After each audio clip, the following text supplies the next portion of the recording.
Now we review the 2017 film John Wick Chapter 2. Still not about a candle maker.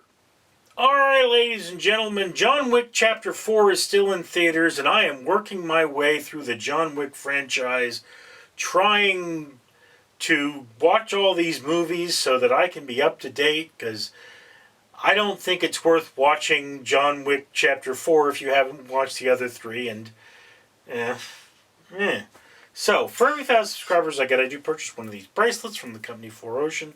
4Ocean pulls a pound of trash out of the ocean every time I do that, so if you'd be so kind as to comment, like, and subscribe, you'll be doing your part for a better world. Now, John Wick Chapter 2. It starts off with John Wick getting back the car that was stolen from him in the first movie. Why they don't just give him back the car with a note that says, "Please don't kill us," is very simple.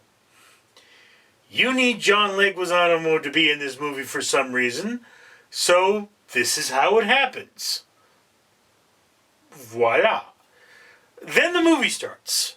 What happens is an old acquaintance of John... look, let me back up a moment. John Wick, the premise of John Wick is that John Wick is a professional assassin. There is a guild of assassins who have their own currency, and there are assassin hotels, and, you go to the assassin hotel to pick up assassin things, and so on and so forth. It's a little outlandish. The idea that there are this many people who need to be killed really begs the question, what's going on here? In all reality, if there is such a thing as an assassin's guild, they either have special rooms in existing hotels or run bed and breakfasts, because there just ain't that many people who need to get killed. Anyway, so this particular movie introduces, in addition to the assassin's coins, the concept of markers. A marker is a blood oath. It's actually, there's a physical marker that you put your thumbprint in blood in, and there's a marker book that you put your thumbprint in blood in as well. And I believe the rules are, if somebody presents a marker, you have to give them whatever they ask. Okay? No matter how ridiculous or impossible, you must try to fulfill that task. You may not run from the marker, at which point, if you do, the organization comes after you. You may not kill the owner of the marker, at which point, if you do, the organization comes after you. Okay. So, John Wick gave one of these markers to a certain person, and that certain person wants a very well-established, in fact, a member of the High Council, whacked. Now, one would assume that if there is this power structure, it would also be off limits to whack members of the High Council. Moreover, one would also assume it would be against the rules to whack one's, assassin. But people try to whack their own assassin, and members of the High Council get whacked. So, all right.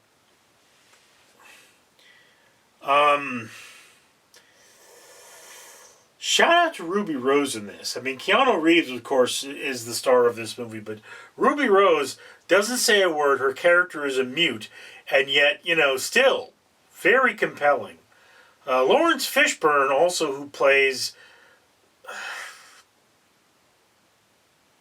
some kind of a king. An assassin king? An information king? He is the king. He is the head of the Beggars Guild of New York.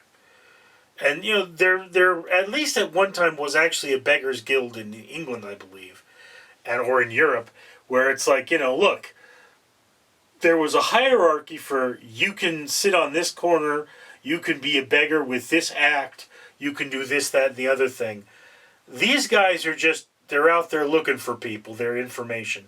This is where it starts getting even more outlandish than the first movie, because where is the money that is supporting all of this?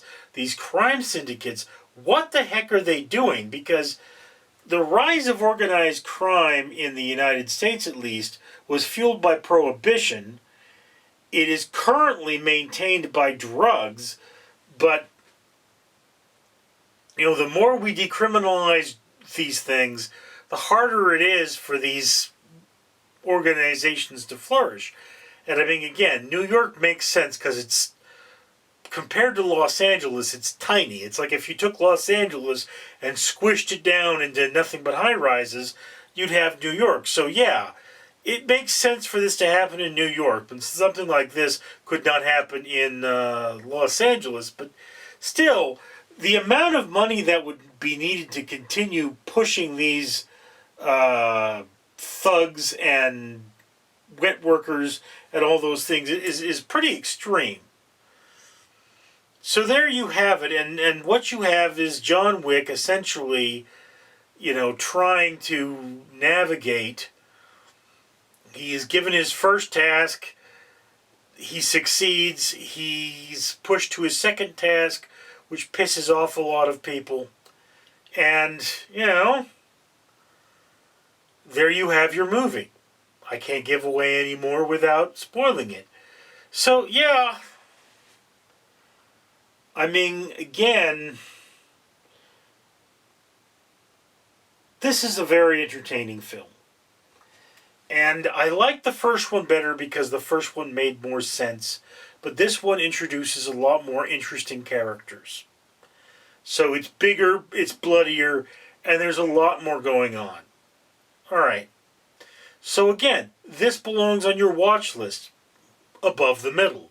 Maybe not at the top of your watch list, but if you're going to see John Wick 4 in theaters, you definitely want to see this film first, because everything's probably going to make a lot more sense. I haven't seen 4, maybe it's not related, but it probably is. So there you are. That's just my opinion. Love to hear yours, comments below.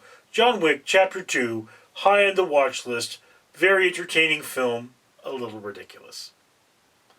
I'm Richard.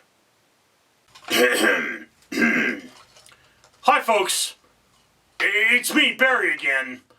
That's right, the strawberry poison dart frog adopted by Random Street Theater from the World Wildlife Fund.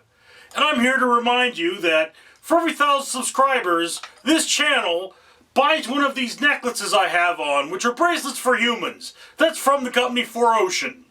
And they pull a pound of trash out of the ocean every time this channel does that.